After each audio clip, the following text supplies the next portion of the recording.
শুরুতেই তোমাকে একটা কথা বলি, এই পৃথিবীর সকলের কাছে তুমি ভালো হওয়ার চেষ্টা করো না। তুমি চাইলেও এই পৃথিবীর সকলের কাছে ভালো হতে পারবে না। আজ পর্যন্ত কেউ তা পারেনি, আর তুমিও পারবে না। যদি সৎ হতে হয়, যদি ভালো হতে হয়, তাহলে নিজের কাছে, নিজের পিতামাতার কাছে হও। কিছু কিছু জিনিস, কিছু কিছু আদর্শ মেনে চলাও। তার মধ্যে একটি আদর্শ হলো, বন্ধুদের সাথে কখনো বিশ্বাসঘাতকতা করবে না। শুধু তাই নয়, বিশ্বাসঘাতকের সাথে কখনো বন্ধুত্ব করবে না। নিজের মধ্যে একটা জিনিস থাকা খুবই প্রয়োজন, খুবই জরুরি, আর তা হলো সৎ।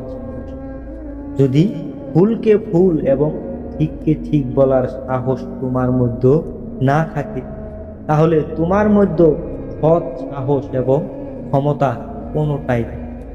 তোমার সাথে তোমার রবের সম্পর্ক সব থেকে বেশি গভীর হওয়া উচিত। এই পৃথিবীতে এমন একটা সম্পর্ক অত্যন্ত জরুরি, যার সাথে আমাদের মনের দুঃখ, কষ্ট, অভিযোগ সমস্ত কিছু নির্দ্বিধায় বলতে পারবে। আর সেই সম্পর্ক অবশ্যই তোমার রবের সাথে তোমার গড়ে ওঠা প্রয়োজন। মনে রেখো, এই পৃথিবীতে সব থেকে বেশি দ্রুত কাজ করে মানুষের প্রার্থনা। হ্যাঁ, মানুষের প্রার্থনা মুখে আসার আগেই তা সৃষ্টিকর্তার কাছে পৌঁছে যায়। কখন বুঝবে বা কিভাবে বুঝবে যে তুমি ঠিক রাস্তায় আছো নাকি ভুল রাস্তায় আছো? মনে রেখো, যখন মানুষ তোমাকে নকল করতে শুরু করবে, তখন বুঝে নিও তুমি জীবনের সফলতার দিকে এগিয়ে যাচ্ছ, তুমি সঠিক রাস্তায় আছো। এ পৃথিবীতে তুমি যতই ভালো হও না কেন, কারো না কারো গল্পের খারাপ চরিত্র তো তুমি হবেই হবে। এটাই বাস্তবতা, এটাই সত্য কথা। জীবন এবং মৃত্যুর মধ্যে একটা বৃহৎ পার্থক্য আছে, যার কোনো গ্যারান্টি নেই, তার নামই হলো জীবন। আর যার ফুল গ্যারান্টি আছে, তার নামই হলো মৃত্যু। মনে রেখো, তুমি যদি সুখে থাকতে চাও, তুমি যদি আনন্দে থাকতে চাও, তাহলে অন্যর উপর নির্ভরশীলতা ছেড়ে দাও। কারণ অন্যর উপর নির্ভরশীল মানুষগুলো কখনো আনন্দে থাকতে পারে না। নিজেকে এমনভাবে তৈরি করো যাতে তোমার ইচ্ছা এবং প্রয়োজনগুলো তুমি নিজেই পূরণ করতে পারো। আমাদের জীবনের বিফলতার সব থেকে বড় কারণ হয়ে দাঁড়ায় আমাদের চিন্তা ভাবনা।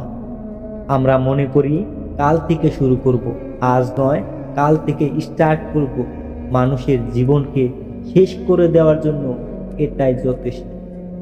প্রিয় ভাই আমার, যদি তুমি সফল হতে চাও, তাহলে কাল নয়, আজ থেকে শুরু করতে হবে, এখন থেকে শুরু করতে হবে। এটা একজন সফল ব্যক্তির লক্ষণ। একটা বইয়ের কভার পেজ দেখে যেমন বইয়ের ভিতরে কি আছে তা জাজ করা উচিত নয়, ঠিক তেমনি মানুষের চেহারা দেখে সেই মানুষটাকে জাজ করা উচিত নয়।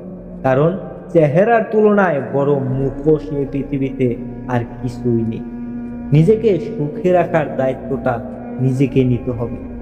সবার থেকে পরামর্শ নিও, কিন্তু সেটাই করো যেটা তোমার মন তোমাকে নির্দেশ দেয়।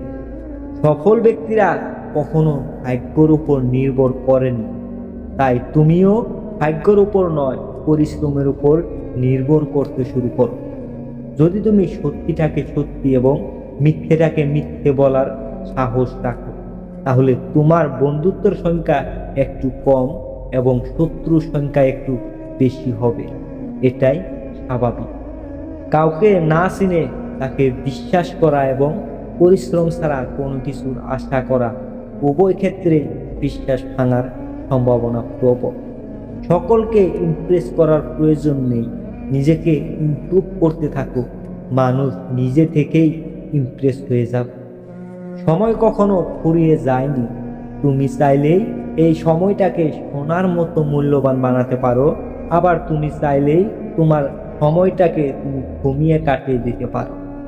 কিছু অভ্যাস নিজের মধ্যে তৈরি করো, যেমন কোনো খারাপ কাজের চিন্তা এলে সেটা কালকের জন্য পিছিয়ে দাও, আর ভালো কাজের চিন্তা এলে সেটা তখনই করে ফেলো।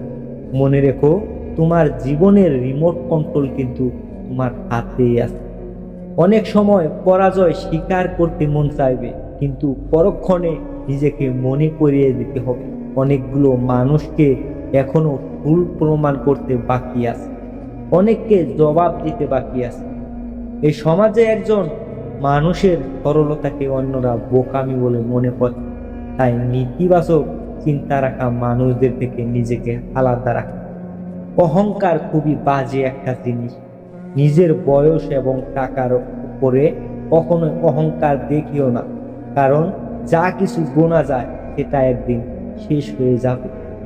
নিজের জীবনের উপরে কখনো রাগ দেখিও না, কারণ তোমার মতো জীবন পাওয়াটা হয়তো অন্য কারো স্বপ্ন। শেষে একটা কথাই বলবো, জীবনটাকে দুইভাবে উপভোগ করা যায়। এক, যেটা তোমার সেটাকে অর্জন করো। দুই, যেটা তোমার কাছে আছে সেটাকে পছন্দ করতে শুরু করো। সর্বোপরি নিজের প্রতি এবং নিজের রবের প্রতি বিশ্বাস রাখো।